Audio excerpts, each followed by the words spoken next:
Hello and welcome to your astrological vibrations for Thursday, March 7th, 2019 by Gaia Blooming. I am Mimi and our energy mantra for today is, I am responsible for how I flow. And literally right before I did this scope, I saw on Facebook somebody had posted, I'm going to paraphrase, take out those 4 words, don't follow the crowds, they don't know what they're doing. And that's true, or maybe they do know what they're doing. But everybody has their own path, and we're all responsible to be in our own flow. And it's so easy at times to get drawn down the path of somebody else. But one of the big things we have going on in the astro is finding our own way, listening to our own soul, and knowing the worth of that. And we're going to go deeper into Uranus and Taurus. Sounds weird today, but before I go deeper into Uranus and Taurus, I do want to go through the daily astro transits. So we just had the new moon in Pisces energy, so we're going to start moving forward, waxing moon. The moon's going to begin to grow into our light. It's still a very powerful time for intention work because we do still have Neptune and the Sun and Vesta all hanging out together for a large part of the day at 16 degrees. That's that 7 energy. So it's also about 7 energy has that Neptunian field, holding space for miracles, holding space for the unknown, holding space for unseen magic that is there to be yours. Vesta energy, remembering who you are, remembering your light. That's such an important part of our process on this earth, is to remember who you are and then live accordingly. So that's going on still, holding that energy. Maybe still a little foggy between Mercury retrograde, still at that 29-degree energy, and Sun conjunct Neptune. If you're in the fog, embrace it. Ask Spirit to show you why you've been placed in this energy, because chances are there's a message for you that your logical mind can't necessarily grasp. So, first transit of the day, speaking of Mercury at 29 degrees, actually is the moon in Pisces, finishing up its Pisces transit, meeting up with Mercury, 29 degrees, master level degree. So here we have moon in Pisces, which can be a very emotional moon, especially, still getting its way, moving forward. So it's still in that dark phase. It's moving towards the light, but there's still some darkness around. It can still bring some stuff up. So we have the emotional energy, and then we have Mercury, which even though it's in Pisces, which brings on the emotions, it has that mental quality.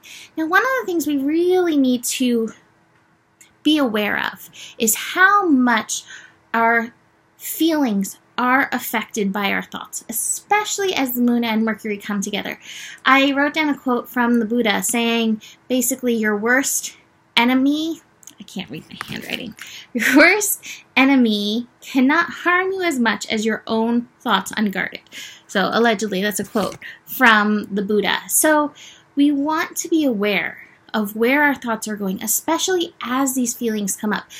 Your mind can help you heal what comes out.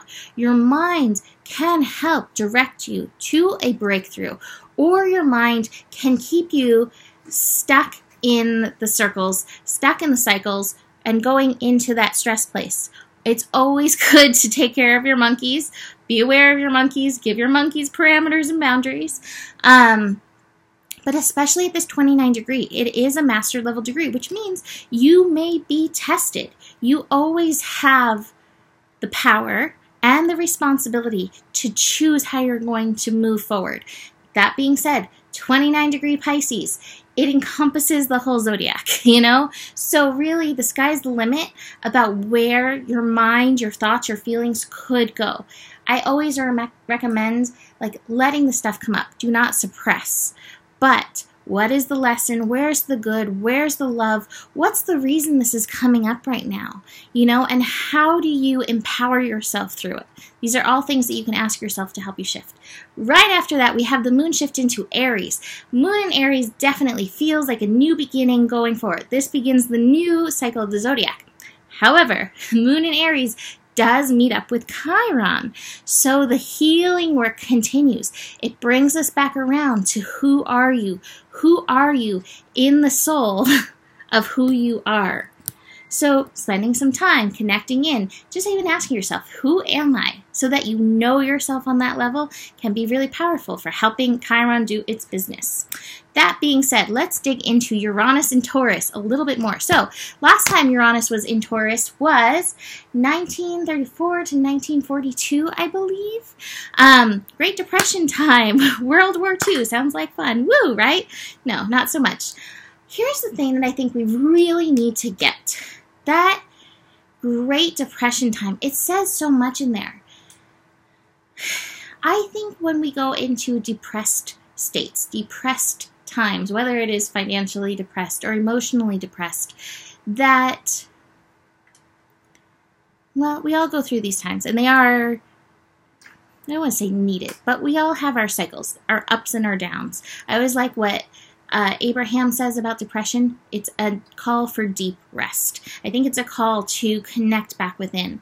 And to me, it's a call to connect to our worth, because I feel like when we are in that state, we are not remembering our light. We are not remembering who we are. So there's that on that level. Uranus and Taurus, it is going to deal with monetary things. Taurus does represent money. Uranus is the rebel, the challenger, superhero agent of change. It involves revolution and evolution. And I do think a lot of us need to shift our view on money, especially according to our worth, how we make it. There's potentially an opportunity for a great change around money systems in the world with Uranus and Taurus. But it's a really good time on the personal level to have breakthrough in regards to your worth. I said this to a client the other day, and speaking of the Great Depression, another Abraham thing. One of the things that Esther said is that in times where the economy has been a challenge or a struggle, there have been people who are making so much money because they can tune into that vibration. So, and I know that can be frustrating when you have not tuned into that vibration. I've been there before. Like, it's like, rah! And I've been in the place too where it's like, I know I'm worthy, but I still have that feeling of, where's my worth? You know? All of these things are going to be affecting all of us through this time.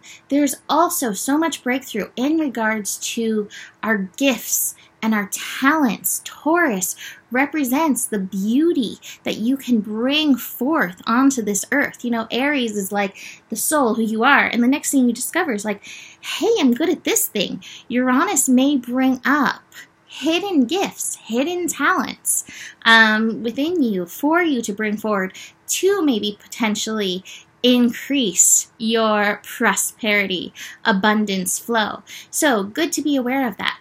Taurus, like I said yesterday, Taurus is ruled by Venus. So Venus is love, beauty, harmony, relationships, our gifts, bringing the beauty, our worth, pleasure, things that bring us pleasure.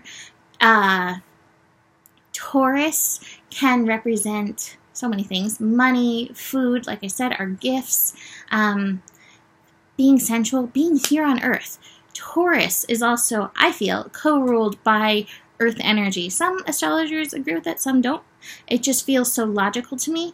Uranus, planetary agent of change, connecting to Taurus can definitely bring Earth changes. Like I said last year, Hawaii had some major changes via volcano. Does it all have to be scary and bad? No. My hope is Uranus and Taurus will help us really value and know the worth of this planet that is holding us, loving us, supporting us. And we can all make every day Earth Day. Is that a little too optimistic in Sagittarius? Maybe. But it's an opportunity to reconnect to this planet that gives us so much life. So that's something to be aware of during this transit of Uranus and Taurus. It's great to look and see where Tauruses in your chart, because that can give you added information of some of the changes. If you have any planets in the sign of Taurus, I am going to be doing, I'm not sure if it's going to be a video or a write-up, but on my Patreon page about Taurus, and so where it fits in people's chart. So you're welcome to come join us over on Patreon if you would like to dig deeper in. But day by day, I'm going to be digging in deeper to this and giving you little bits, little snapshots of information. That being said, let's just look at these cards. And I think they are, in part, Uranus in Taurus, Mercury in retrograde, still coming out of this new moon, remembering who we are. But breakthrough's at the core of it. Breakthrough, when we can remember the self and not fall into the stress thing. Now, it's interesting. I've got compromise in reverse, and I've got abundance in reverse. The compromise in reverse, it may be through connection to others that we need to do some of this breakthrough work. A lot of times it is in comparison to others that we find ourselves having those worth issues pop up. So be very aware of that in your interactions with people.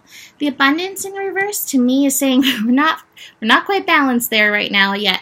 We may be a little too far in the spiritual, we may be a little too far in the physical. This is Zorba the Buddha. He's like, you're meant to enjoy your time on earth. How many of us do that? Are you enjoying your time on earth? But also to remember that you're a spiritual being.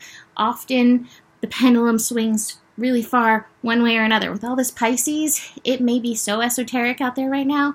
Remember to keep your feet on the ground. Connect in, get grounded, take care of your basic needs. Breathe, sleep,